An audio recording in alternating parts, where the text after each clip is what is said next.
नीट paper फुटी प्रकरणी सीबीआयकडून आणखी दोघांना अटक करण्यात आलेली आहे। गॉड असा नंबर सेव्ह असलेल्या तेजस शहाला अटक करण्यात आली आहे। विद्यार्थ्यानं मनीषा हवालदारकडून पेपर घेतला होता। नीट प्रकरणामध्ये पहिलाच डॉक्टर सीबीआयच्या अटकेत आहे। डॉक्टर मनोज शिरुरेला सीबीआयने अटक केली आहे। आणखी काही डॉक्टर गळाला लागण्याचीही शक्यता आहे।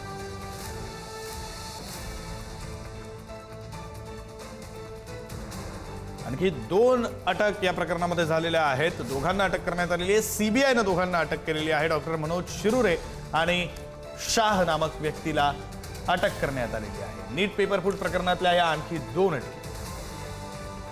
Like radio activity JEE Main ही इंजिनिअरिंगची एक्झाम आहे, त्याच्यात ते प्रश्न यायचे। MST CET I mean NEET मध्ये ते प्रश्न आहेत का नाहीत, ते टॉपिक्स आहेत की नाही, टॉपिक चॅप्टर ज्याला आपण म्हणतो त्याचं कन्फ्युजन होतं। कारण नीटच्या सिलेबसमध्ये नीटच्या सिलेबसमध्ये तो डिफाईन नाहीये चॅप्टर, काही चॅप्टर पण जेई मेनच्या सिलेबसमध्ये ते आहेत। आता NTA ही एकच बॉडी आहे जी सेट करते, तर आम्हाला काही एक्सपर्ट ओपिनियन हवा होता की हे प्रश्न या चॅप्टरचे येणार का नाही, बरोबर आहे। त्याला कोणीतरी एक्सपर्ट हवा होता। तर ज्या फिजिक्सच्या मॅडम अरेस्ट झाल्यात त्यांच्याकडे तो गायडन्ससाठी गेला। मनीषा हवालदारांकडे तो हो, गायडन्ससाठी गेला। त्याला माहिती नाही त्या NTAच्या आहे। जेव्हा तो गेला त्या एक्सपर्ट फिजिक्सच्या, म्हणून तो त्यांच्याकडे गेला की बाबा हे चॅप्टर्स आहेत का नाही, बरोबर आहे। मग त्यांनी त्याला काहीतरी पॉइंट्स लिहून दिले, बरोबर, पॉइंट्स लिहून दिले की बाबा हे आहेत, हे नाहीत, काय आहे ते, बरोबर आहे। आणि ते जे त्यांचे चॅट त्यांनी लिहून घेतले, बरोबर आहे, ते व्हेरिफिकेशनला पाठवतात, ते चॅट त्यांना मिळाले। एवढाच इश्यू आहे आणि हा सबज्युडिस आहे। आणि मनीषा हवालदारांच्या संपर्कात तेजस शहा 4 वर्षापासून तुमच्या ना ही पहिल्यांदा, त्याला माहिती पण नाही त्या NTAच्या या वर्षी पाठवले, पैसे पाठवल्याचं आता कोणीही कन्सल्टन्सी जी असते, पैसे किती सर, 20,000। कोणी नीटचा पेपर 20,000 देईल? 20,000 कोणी नीटचा पेपर, तुम्ही सगळीकडे बघा लोकांनी किती लाख रुपये पैसे ट्रान्झॅक्शन झालेलं आहे ते तुमच्या अकॅडमीकडून झालेलं आहे की तेजस शहाने प्रायव्हेटली ते पैसे दिलेत मनीषा हवालदारांना?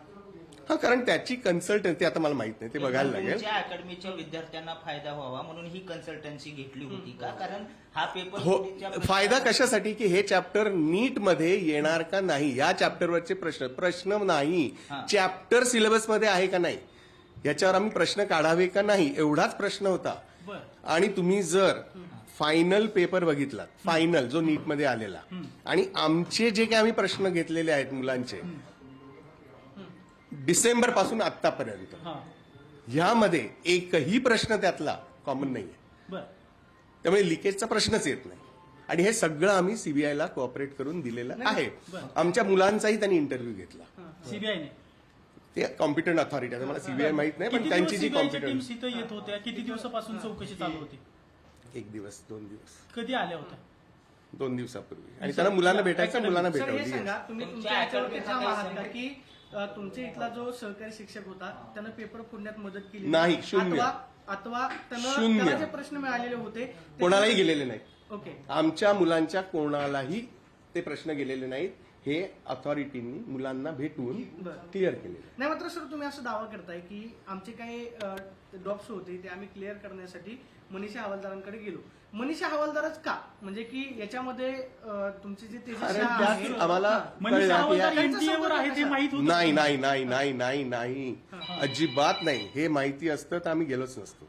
नंतर ते रिव्हील झालं की त्यांनी सांगितलंच नाही मनीषा हवालदारांनी। हा, आता कोणी एक फिजिक्स सिनियर एक्सपर्ट असतो, त्याला फिजिक्सचा तो ज्युनियर आहे बिचारा, त्यांनी विचारले रेडिओ ऍक्टिव्हिटी हे चॅप्टर येणार का प्रश्न, याच्यावर प्रश्न कोणते नाही, हे चॅप्टरवर मनीषा हवालदारांकडून तुम्हाला किती प्रश्न देण्यात आले होते फिजिक्स विषयाचे? प्रश्न नाही सर, टॉपिक्स म्हणताय त्या टॉपिक मधले किती प्रश्न NTA परीक्षेत आलेले आहेत? कारण सीबीआयने तुमच्या सहकार्याला अटक केली आहे त्या सगळ्या संदर्भात, काहीतरी माझ्या मते त्यातले काहीही आलेले नाही, त्यांनी जे दिलेत त्यातले, आणि कोइन्सिडेंटली आले असतील 2-3 तर मला माहित नाही, पण तो लीक ह्या विषयात